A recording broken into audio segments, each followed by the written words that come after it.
Hello दोस्तों, आप सभी का जुगता एकेडमी के ऑफिशियल यूट्यूब चैनल में स्वागत है। जैसे कि आप सभी जानते हैं कि हम जुगता एकेडमी में जो है एच सीरीज़ को चला रहे हैं, जिसका मुख्य उद्देश्य आप सभी का जो आने वाला एलाइड सर्विसेज का प्रीलिम एग्ज़ाम है उसके लिए आप लोगों का रिवीजन करवाना है। और इस एच सीरीज़ में बेसिकली हमारे जो फैकल्टी मेंबर्स हैं वो डेली जो है अलग अलग सब्जेक्ट से कुछ एमसीक्यूज़ को आप लोगों के बीच में डिस्कस करते हैं। तो इसी श्रृंखला में मैं संजय ठाकुर आप लोगों के साथ geography through map, Indian geography through map के थ्रू अलग अलग जो फैक्चुअल इन्फॉर्मेशन है इंडिया से उसको आप लोगों के बीच में डिस्कस करूंगा। होपफुली ये जो वीडियो है, ये जो श्रृंखला है आप लोगों के लिए बहुत यूजफुल, हेल्पफुल साबित होगी। तो चलिए दोस्तों, ज्योग्राफी थ्रू मैप शुरू करते हैं। तो अगर आप देखेंगे यहाँ पर आपको एक मैप दिख रहा है और इस मैप में कुछ इंपॉर्टेंट फैक्ट्स दिए गए हैं। और अगर आप देखें तो इंडिया में प्लेन, माउंटेन, प्लेट्यूज ये तीन मेजर फिजियोग्राफिक डिवीजन्स हैं। और इन मेजर फिजियोग्राफिक डिवीजन में एक इंपॉर्टेंट क्वेश्चन ऐसा आ जाता है कि इंडिया में सबसे ज्यादा भूखंड किसका है, ज्योग्राफिकली एरिया वाइज सबसे बड़ा जो फिजियोग्राफिक डिवीजन है वो कौन सा है। तो एज यू नो 43% जो है plain area constitute the biggest physiographic block of India. Area wise सबसे ज्यादा जो भू क्षेत्र है वो किसके पास है, जो है वो है हमारे नॉर्दर्न इंडो गैंजेटिक प्लेन्स के पास। और उसके बाद अगर आप देखें उसके बाद 30% जो एरिया है वो हमारे माउंटेन्स है, और जो नॉर्दर्न माउंटेन्स है, और जो 27% जो एरिया है वो कौन है, basically that is actually the plateaus. So यहाँ पर अब आपने देखना है 43% basically is the plain mountains including the southern mountains, not only the northern mountains only, including the southern mountains, जिसमें ईस्टर्न घाट, वेस्टर्न घाट भी आते हैं। वो जो है टोटल मिलकर हिमालय के साथ 30% ज्योग्राफिकल एरिया को कॉन्स्टिट्यूट करते हैं। जबकि जो प्लेट्यू है, पेनिनसुलर प्लेट्यू है, उसका जो एरिया है वो 27% है। तो ये जो कंपोजिशन है, फिजियोग्राफिक कंपोजिशन है इंडिया का, इसको आपने ध्यान रखना है। क्योंकि यहाँ पर क्वेश्चन बहुत बार पूछा गया है कि कौन सा भू क्षेत्र जो है इंडिया में सबसे ज्यादा एरिया को कवर करके बैठा है। तो ये कौन सा भू क्षेत्र है, basically it is basically the plains of India. तो अगर आप देखोगे, फिर अगर आप एरिया वाइज देखोगे तो इंडिया का टोटल ज्योग्राफिकल एरिया है वो है 3.28 million square kilometre, that is लगभग 32 लाख स्क्वायर किलोमीटर के आसपास जो एरिया है, ज्योग्राफिकल एरिया है वो इंडिया में है, जो है 2.4% है दुनिया के पूरे क्षेत्रफल का। The total land area of the world India constitute actually 2.4% only. But अगर आप देखोगे तो इंडिया की जो पॉपुलेशन है, इंडिया में टोटल 1.42 बिलियन पीपल इंडिया में रहते हैं, which is actually the 17.7% of the total population. So you can imagine that 17.7% of the global population is living only in 2.4% of the land surface area of the earth. इसके हिसाब से आप एक अनुमान लगा सकते हैं इंडिया में पॉपुलेशन डेंसिटी जो है बहुत ज्यादा है। अगर आप 2011 के सेंसस की बात करें, इंडिया की पॉपुलेशन डेंसिटी कितनी है, 382 है। और हो सकता है आने वाला जो सेंसस आएगा उसमें पॉपुलेशन डेंसिटी लगभग 451 के आसपास होने की संभावना बताई जा रही है। तो इस इंफॉर्मेशन पर आपने नहीं जाना है, आपको क्या रखना है, इंडिया की जो आबादी है, इंडिया का जो डेंसिटी है वो कितनी है, 382% पर स्क्वायर किलोमीटर इंडिया में रह रहे हैं। अगर आप यहाँ देखोगे तो geographically India is the 7th largest country in the world. 7वां सबसे बड़ा जो देश है वो कौन है, हमारा प्यारा भारत है। इसके बाद अगर आप देखोगे इस मैप में कुछ जो है ज्योग्राफिकल एक्सटेंट इंडिया का दिया गया है। तो इस ज्योग्राफिकल एक्सटेंट में आप northern most point, southern most point, eastern most point, western most point और ईस्टर्न मोस्ट पॉइंट को देख रहे हो। तो इससे आपको क्या इंफॉर्मेशन मिलती है, एक तो हमारा लैटिट्यूडनल एंड लॉन्गिट्यूडनल एक्सटेंट मिलेगा। तो अगर आप लैटिट्यूड की बात करो तो हमारा जो लैटिट्यूडनल एक्सटेंट है वो कितना है, 8 डिग्री 4 मिनट नॉर्थ से 37 डिग्री 6 मिनट नॉर्थ लैटिट्यूड तक हमारा जो है भारत जो है फैला हुआ है। नॉर्थ से साउथ के बीच में जो हमारा अक्षांशीय एक्सटेंट है, जो विस्तार है वो कितना है, 8 डिग्री 4 से 37 डिग्री 6 नॉर्थ तक लोकेटेड है। और जबकि आप देखोगे तो जो ईस्ट से वेस्ट की तरफ है वो कितना है, ईस्ट से वेस्ट जो लॉन्गिट्यूडनल एक्सटेंट है इंडिया का वो है 68 डिग्री 7 मिनट से 97 डिग्री 25 मिनट ईस्ट के बीच में हमारा जो है इंडिया का पूरा पश्चिम की तरफ विस्तार दिखता है। अगर आप इसको किलोमीटर में इस एरिया को मेजर करोगे तो ये जो नॉर्थ साउथ का डिस्टेंस है वो टोटल है 3214 किलोमीटर, और जो ईस्ट वेस्ट का जो डिस्टेंस है वो है 2933 किलोमीटर। ऐसी इंफॉर्मेशन एग्जाम में बार बार पूछी जाती है। और एक इंपॉर्टेंट एस्पेक्ट आपसे यहाँ पर पूछा जा सकता है कि सबसे नॉर्दर्न मोस्ट पॉइंट कौन सा है, सदर्न मोस्ट पॉइंट कौन सा है, वेस्टर्न मोस्ट पॉइंट कौन सा है, ईस्टर्न मोस्ट पॉइंट कौन सा है। तो यहाँ पर आपने ध्यान रखना है दोस्तों कि नॉर्दर्न नॉर्दर्न मोस्ट पॉइंट जो इंडिया का है वो है इंदिरा कोल, जो कश्मीर में है इंदिरा कोल, और जो सदर्न मोस्ट पॉइंट है दोस्तों मेनलैंड का वो बेसिकली है कन्याकुमारी, या फिर जिसको केप केमोरिन भी बोलते हैं। ये जो केप है, this cape is basically the southern most point of India. और अगर आप वेस्टर्न मोस्ट पॉइंट गुजरात में देखोगे तो यहाँ पर जो वेस्टर्न मोस्ट पॉइंट है वो एक सेटलमेंट है, वो एक छोटा सा गांव है जिसको गौरमुथा बोलते हैं गुजरात में। और जो ईस्टर्न मोस्ट पॉइंट है वो उत्तर अरुणाचल प्रदेश में बेसिकली जिसको किबिथू विलेज बोलते हैं। तो ये इंफॉर्मेशन को आपने ध्यान रखना है, यहाँ से कुछ क्वेश्चंस पूछा जा सकता है। तो ये उसके बाद अगर आप देखोगे बेसिकली एक जो इंपॉर्टेंट लाइन है, एक टॉपिक है, इंपॉर्टेंट टॉपिक है, ये जो टॉपिक है बेसिकली बहुत इंपॉर्टेंट है। एक तो ये इंडिया को दो इक्वल भागों में विभाजित करती है जिसको हम नॉर्दर्न इंडिया बोलते हैं, सदर्न इंडिया बोलते हैं। और एक इंपॉर्टेंट एस्पेक्ट इसका है कि ये इंडिया को क्लाइमेटिकली भी दो जलवायु के पॉइंट ऑफ व्यू से, क्लाइमेटिक पॉइंट ऑफ व्यू से भी दो भागों में विभाजित करती है। तो ये जो लाइन है इस लाइन को बोलते हैं ट्रॉपिक ऑफ कैंसर बेसिकली। और अगर आप ट्रॉपिक ऑफ कैंसर को देखोगे तो यहाँ पर जो क्वेश्चन आता है वो आता है कि ये ट्रॉपिक ऑफ कैंसर कौन सी स्टेट से होकर गुजरती है। तो यहाँ पर आपने देखना है दोस्तों, ये गुजरात है, ये राजस्थान है, ये मध्य प्रदेश है, ये छत्तीसगढ़ है, ये झारखंड है, और यहाँ पर आपको दिखेगा वेस्ट बंगाल बेसिकली। और उसके बाद अगर आप देखोगे उसके बाद यहाँ पर आपको दिखेगा त्रिपुरा और यहाँ पर दिखेगा मिजोरम। तो 1 2 3 4 5 6 7 8 टोटल 8 जो राज्य है, उन 8 राज्यों से होकर बेसिकली हमारी ट्रॉपिक ऑफ कैंसर पास होती है। तो वेस्ट से ईस्ट की तरफ का इंफॉर्मेशन आपको ध्यान रखना है, क्योंकि ये जो ऑर्डर है ये ऑर्डर आपसे पूछा जाएगा। तो क्या है, गुजरात है, राजस्थान है, एमपी है, छत्तीसगढ़ है, उसके बाद आपका ये आ जाता है छत्तीसगढ़ के बाद आता है झारखंड, मध्य प्रदेश, और झारखंड आपका वेस्ट बंगाल, और उसके बाद जो आता है आपका त्रिपुरा, और उसके बाद आता है मिजोरम। याद रखना है त्रिपुरा में एक सिटी है जिसको उदयपुर बोलते हैं, त्रिपुरा में एक शहर है, एक कस्बा है जिसको उदयपुर बोलते हैं। ये उदयपुर एग्जैक्टली जो है ट्रॉपिक ऑफ कैंसर के ऊपर लोकेटेड है। The nearest city that is located over the Tropic of Cancer, near the Tropic of Cancer is Udaipur. ये इंफॉर्मेशन बहुत बार एग्जाम में पूछी गई है, तो आपने ध्यान रखना है। अब हमने देखा कि इंडिया के क्लाइमेट के बारे में बताया गया है कि नॉर्दर्न पार्ट इज सब tropical zone, southern part is warm temperate zone. तो यहाँ पर अगर आप देखोगे बेसिकली, अगर आप देखोगे तो ये जो है दो भागों में विभाजित करती है।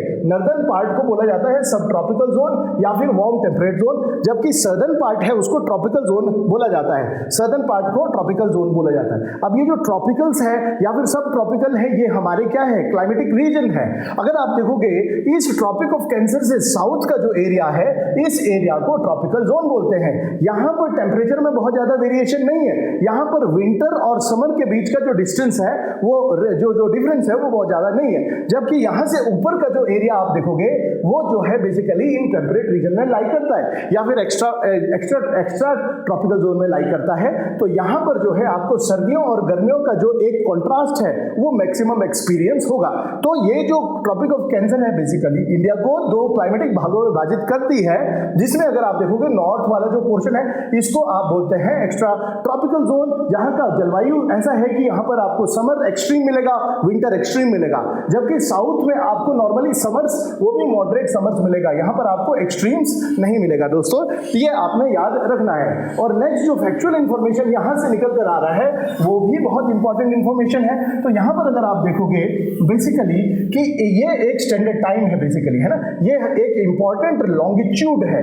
और इस लॉन्गिट्यूड को देखोगे, ये जो लॉन्गिट्यूड है बेसिकली इसको बोलते हैं 88 degree east longitude, 88 degree east longitude. अगर आप इस 88 डिग्री ईस्ट लॉन्गिट्यूड को देखोगे तो हमारे अर्थ को ऐसे ऐसे करके बहुत सारे लॉन्गिट्यूड या फिर सेमी सर्कुलर लाइंस में डिवाइड किया गया है। और अर्थ जो है वेस्ट से ईस्ट की तरफ घूमता है, और जैसे अर्थ घूमता है हर लॉन्गिट्यूड को क्रॉस करने में, सूरज के सामने से हटने में 4 मिनट लग जाते हैं, है ना। तो 4 मिनट में जो है लॉन्गिट्यूड जो है एक लॉन्गिट्यूड घूमता है। तो बेसिकली ये है, तो these longitude actually decide the time of the particular place. ऐसा ही एक लॉन्गिट्यूड है हमारा 88.5 डिग्री ईस्ट लॉन्गिट्यूड, जो है कहां पर लोकेटेड है बेसिकली जीएमटी से 88 डिग्री ईस्ट लॉन्गिट्यूड पर लोकेटेड है। तो अगर आप इसको देखोगे तो ये जो लॉन्गिट्यूड है ये इंडिया के नेशनल टाइम को डिटरमाइन करता है। इससे इस साइड का टाइम एडवांस है, इससे इस साइड का टाइम थोड़ा सा जो है पीछे चल रहा है, और ये जो है हमारे नेशनल टाइम को डिटरमाइन करता है। तो ये हमसे क्वेश्चन आता है कि ये जो है जीएमटी से जो ग्रीनविच मीन टाइम है, जो है रॉयल टेरिटरी लंदन में है, वहां से जो जीरो प्राइम मेरिडियन गुजरता है वहां से कितना घंटा आगे है। तो याद रखना कि इंडिया का टाइम बेसिकली 5.5 आवर एडवांस चल रहा है किससे, वर्ल्ड के टाइम से, जीएमटी से, ग्रीनविच मीन टाइम से हम जो है कितना आगे हैं, बेसिकली हम लोग आगे हैं लगभग जो है 5.5 घंटे हम आगे हैं, याद रखना है। और यहां पर अगर आप देखोगे एक क्वेश्चन यहां पर आता है कि ये जो लाइन है कौन कौन सी स्टेट से होकर गुजरती है। तो ये जो लाइन है बेसिकली आप देखोगे तो ये नेपाल के साथ यूपी है, यूपी के साथ फिर एमपी है, एमपी के बाद फिर छत्तीसगढ़ है, छत्तीसगढ़ का उड़ीसा है, उड़ीसा के बाद आंध्र प्रदेश है। तो ये यूपी, एमपी, छत्तीसगढ़, उड़ीसा, आंध्र प्रदेश, इन 5 राज्यों से होकर ये लाइन गुजरती है। और अगर आपसे कोई शहर पूछा जाए कि कौन सा हैबिटेशन इस लाइन पर लोकेटेड है, तो उत्तर प्रदेश में इलाहाबाद के पास एक सिटी है जिसको मिर्जापुर बोलते हैं। तो मिर्जापुर से होकर ये जो है लाइन गुजरती है। और किसी किसी किताबों में नैनी लिखा गया है, Naini and Mirzapur is right answer. और अगर आप देखोगे छत्तीसगढ़ का एक शहर है that is Korba, that is also located over this GMT, sorry Indian standard time. ये भी आपने ध्यान रखना है, ठीक है जी, ये भी आपने इंफॉर्मेशन ध्यान रखनी है। और अगर आप देखेंगे तो इंडिया का जो वेस्टर्न मोस्ट पॉइंट है और ईस्टर्न मोस्ट पॉइंट है, इन दोनों के बीच में कितने घंटे का डिफरेंस है, कितना टाइम का डिफरेंस है। तो आपने ध्यान रखना है कि इंडिया का वेस्ट और east longitudinal extent is 30 degree, 30 degree के आसपास है। और 1 डिग्री को क्रॉस करने में लगभग 4 मिनट लग जाते हैं। तो 30 × 4 टोटल 120 मिनट्स लग जाते हैं इंडिया को यहां से सन को यहां पहुंचने में। दैट एक्चुअली मीन्स 2 घंटे का डिफरेंस है, याद रखना है। अरुणाचल प्रदेश के किबिथु का जो टाइम है वो 2 घंटे एडवांस चल रहा है, किसकी अपेक्षा, जो आपका यहां पर जो गौरमोथा है इसकी अपेक्षा 2 घंटे एडवांस चल रहा है। तो मेंस में हम देखते हैं कि इसके कुछ अपने इकोनॉमिक इंप्लीकेशंस भी है जिसको हम मेंस में डिस्कस करेंगे। तो नेक्स्ट जो फैक्चुअल इंफॉर्मेशन आपने ध्यान रखनी है वो है श्रीलंका के बारे में। आप देखें तो यहां पर श्रीलंका आपको दिख रहा है। श्रीलंका एक हमारी जो है ओशियन फ्रंटियर पर लोकेटेड एक कंट्री है, ओशियन पर सी फ्रंटियर पर लोकेटेड एक कंट्री है। और ये जो है बेसिकली अगर आप यहां पर देख पा रहे हो, यहां पर बेसिकली श्रीलंका का एक आइलैंड है। इस आइलैंड को बोलते हैं Talai Mannar island. Important island Talai Mannar island is actually the island of Sri Lanka, जो यहां पर लगभग एक जाफना पेनिनसुला, ये जो पेनिनसुला है इसको जाफना पेनिनसुला बोलते हैं। और यहां पर आपको एक रामनगरम डिस्ट्रिक्ट पड़ती है, किसकी, तमिलनाडु की। इस डिस्ट्रिक्ट के पास, इस डिस्ट्रिक्ट से एक इस तरह से आइलैंड आगे को जाते हैं। और इस आइलैंड का जो फार्देस्ट टिप है उसको धनुषकोडी बोलते हैं। बेसिकली अगर ये इंडिया है तो यहां पर जो है यहां से एक टिप आगे जाता है, ये श्रीलंका का तलाई मन्नार आइलैंड है। तो यहां पर एक आइलैंड है तलाई मन्नार, जाफना पेनिनसुला, तलाई मन्नार, ये धनुषकोडी है। धनुषकोडी से श्रीलंका का तलाई मन्नार जो है लगभग 32 किलोमीटर दूर है। और ये जो दूरी है, ये दूरी जो इसको कनेक्ट करने वाला एक जो है पुल है, एक ब्रिज है जिसको एडम ब्रिज भी बोलते हैं। और ये जो आइलैंड है जहां से ये कनेक्शन शुरू होता है इसको पंबन आइलैंड भी बोलते हैं, है ना। तो पंबन आइलैंड कहां लोकेटेड है, तमिलनाडु में लोकेटेड है ना। किस पर लोकेटेड है, एडम ब्रिज पर लोकेटेड है। कितना लंबा है एडम ब्रिज, 32 किलोमीटर लंबा एडम ब्रिज है। इसी ब्रिज को बेसिकली जो है राम सेतु ब्रिज भी बोला जाता है। तो यहां पर अगर आप देखोगे तलाई मन्नार के पास ही एक गल्फ है, जिस गल्फ को क्या बोलते हैं, तलाई मन्नार के पास एक गल्फ है जिस गल्फ को बोलते हैं गल्फ ऑफ मन्नार। और यहां पर लक्षद्वीप आइलैंड है, और लक्षद्वीप आइलैंड के पास एक सी है जिसको बोलते हैं लक्षद्वीप सी। और श्रीलंका से ऊपर की तरफ ये जो सी है, इस सी को बोलते हैं बे ऑफ बंगाल। ये वाला सी है बे ऑफ बंगाल। तो बे ऑफ बंगाल को लक्षद्वीप सी से मिलाने वाली जो जल संधि है, जो स्ट्रेट है, उसको बोलते हैं पाक स्ट्रेट। याद रखना है, Palk strait basically separate this, Palk strait separate this Talai Mannar from Indian mainland या फिर Sri Lanka from Indian mainland, and also join these 2 water bodies, 2 marginal seas, that is bay of Bengal and Lakshadweep sea. ऐसा क्वेश्चन आपसे पूछा जा सकता है। तो नेक्स्ट अगर आप देखोगे इसी में जो एक इंपॉर्टेंट एस्पेक्ट जो आपसे क्वेश्चन पूछा जाता है वो है basically is the India's territorial. अच्छा, जो नेक्स्ट अगर आप देखोगे वो है important physiographic landforms of India. तो इसमें अगर आप देखोगे ये कुछ एक लैंडफॉर्म है इंडिया के बेसिकली। तो यहाँ पर अगर आप देखोगे कुछ माउंटेन्स के बारे में दिया गया है, यहाँ पर आपको कुछ माउंटेन रेंजेस के बारे में दिया गया है, यहाँ पर अगर आपको देखोगे कुछ माउंटेन्स के बारे में, कुछ रेंजेस के बारे में दिया गया है। तो अगर आप देखो तो इंडिया का जो फिजियोग्राफिक डिवीजन है वो कैसा है, यहाँ पर सबसे ऊपर काराकोरम की पहाड़ियां हैं जिनको कृष्णागिरी के नाम से भी जाना जाता है। काराकोरम के बाद एक इंपॉर्टेंट रेंज आपको मिलेगी उसको बोलते हैं basically this is the Ladakh range.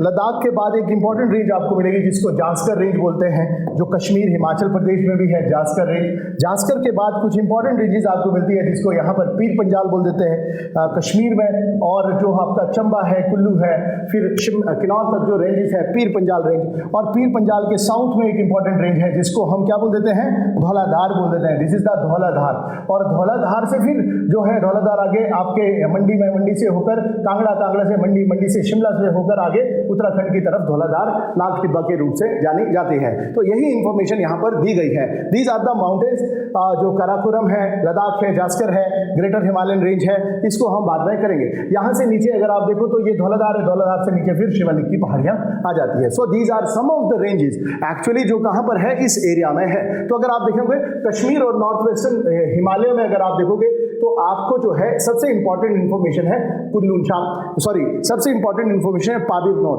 Pamir knot को दोस्तों रूफ ऑफ द वर्ल्ड भी बोला जाता है। क्यों? क्योंकि ये जो है एक ऐसा नॉट है जहां पर बहुत सारी पर्वत श्रृंखलाएं आकर आपस में मिलती हैं। अब जब ये पर्वत श्रृंखलाएं आपस में मिलती है तो आप देखोगे कि कौन कौन सी पर्वत श्रृंखलाएं हैं। अगर आप इधर को जाओगे तो ये जैग्रोस है, ये एल्ब्रस है, ये हिंदू कुश है, ये ग्रेटर हिमालयन रेंज काराकोरम है, ये कुल्लू शाम है, और इधर को त्यानचान है। ये बहुत सारी पहाड़ियां हैं जो कहां पर आकर मिल जाती है, पामीर नॉट के पास आकर मिल जाती है ताजिकिस्तान में। इसलिए इसको रूफ ऑफ द वर्ल्ड भी बोला जाता है। किसको? पामीर नॉट को। It is the junction of notable mountain like Tian Shan, Karakoram, Kunlun, Hindu Kush and Himalayan mountain range. याद रखना है आपने, यहाँ पर ये इंफॉर्मेशन पूछी जा सकती है। अगेन अगर आप देखो कश्मीर और नॉर्थ वेस्टर्न हिमालय, जो ये वाला हिमालय है, यहाँ की बात हो रही है, नॉर्थ वेस्टर्न हिमालय, इसी को कश्मीर हिमालय भी बोलते हैं। इंडस और रावी रिवर के बीच में लोकेटेड है। इंक्लूड काराकोरम, लद्दाख, जास्कर, पीर पंजाल रेंज जो हमने डिस्कस कर दिया है। Valley of Kashmir and Dal lake between greater Himalaya और पीर पंजाल। याद आपने क्या रखना है कि यहाँ पर जास्कर रेंज है और यहाँ पर पीर पंजाल रेंज है। इन दोनों के बीच में वादी कश्मीर है, एक इंपॉर्टेंट ब्यूटीफुल वैली है, लैकुस्टिनल वैली है, करेवा है, जिसको करेवा बोलते हैं। कहाँ पर लोकेटेड है? ये जास्कर और पीर पंजाल के बीच में लोकेटेड है। तो ये एक इंपॉर्टेंट आपने याद रखना है कि जो वादियां, जो वैली ऐसी होती है जो दो माउंटेन रेंजेस के पैरेलल जाती है, उनको लॉन्गिट्यूडनल वैली भी बोला जाता है। सो दिस करेवा और Kashmir valley is longitudinal valley. याद रखना है दोस्तों, डल लेक जो है कश्मीर में जो है श्रीनगर के पास डल लेक लोकेटेड है। इंपॉर्टेंट ग्लेशियर्स की बात करें, बाल्टोरो, सियाचिन, हिस्पर, बाटुरा और रीमो, सियाचिन, ये सारे के सारे ग्लेशियर कश्मीर हिमालय में लोकेटेड है। जो कहां पर है? बेसिकली यहाँ लोकेटेड है, काराकोरम में लोकेटेड है। तो फेमस करेवा फॉर्मेशन, तो जो कश्मीर का करेवा है, जो हमने देखा, ये जो करेवा है लैकुस्टिनल डिपोजिशन ऑफ प्लेन है, बेसिकली ये किसके लिए इंपॉर्टेंट फेमस है? किसके लिए फेमस है? बेसिकली ये जाफरान, जिसको सेफ्रॉन भी बोला जाता है, उसके लिए फेमस है।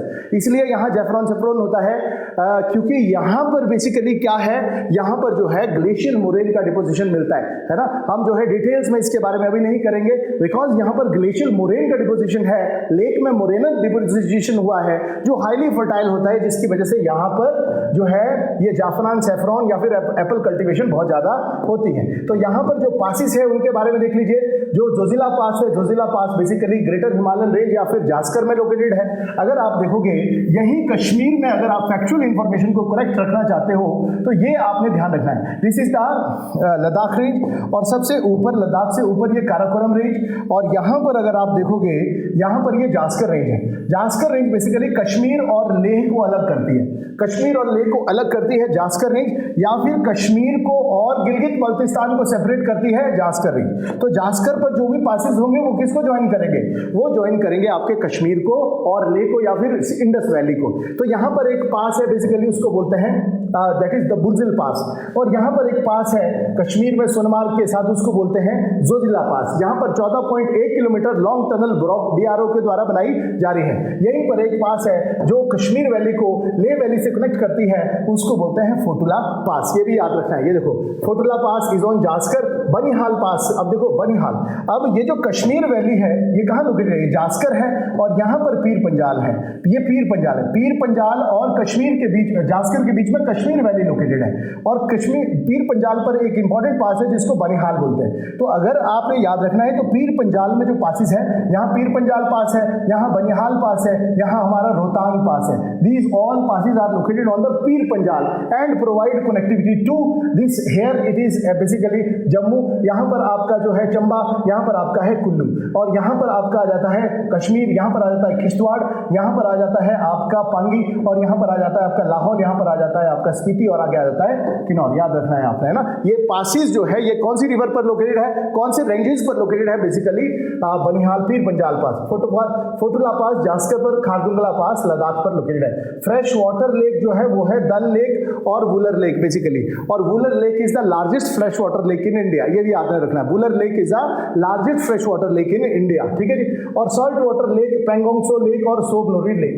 ये दो इंपॉर्टेंट लेक जो लद्दाख में है। एक है पेंगोंग त्सो लेक जो 130 किलोमीटर लंबी लेक है, जिसका मेजॉरिटी ऑफ द पोर्शन कहां पर लोकेटेड है? वो जो है चाइना में है, ओनली 20-30 किलोमीटर इंडिया में है। तो बेसिकली ये साल्ट वाटर लेक है। क्यों साल्ट वाटर लेक है? तो डेजर्ट में है। दूसरा ये जो है ऐसा माना जाता है कि ये जो हमारा टेथियन सी था उसके रेमिनेंट लेक्स है, बेसिकली पेंगोंग त्सो और सोमनोरी लेक, दोनों ही लद्दाख में है। रिवर की बात करें, इंडस, झेलम, यूथफुल और ये है चेनाब रिवर्स। तो ये तीनों रिवर जो है कश्मीर हिमालय को ड्रेन करती है। तो ये आज के लिए इतना ही। अगर आपको ये वीडियो हेल्पफुल लगती है तो आप अपने सजेशन, अपने कमेंट्स जो है वीडियो सेक्शन में जरूर डालें। Thank you very much.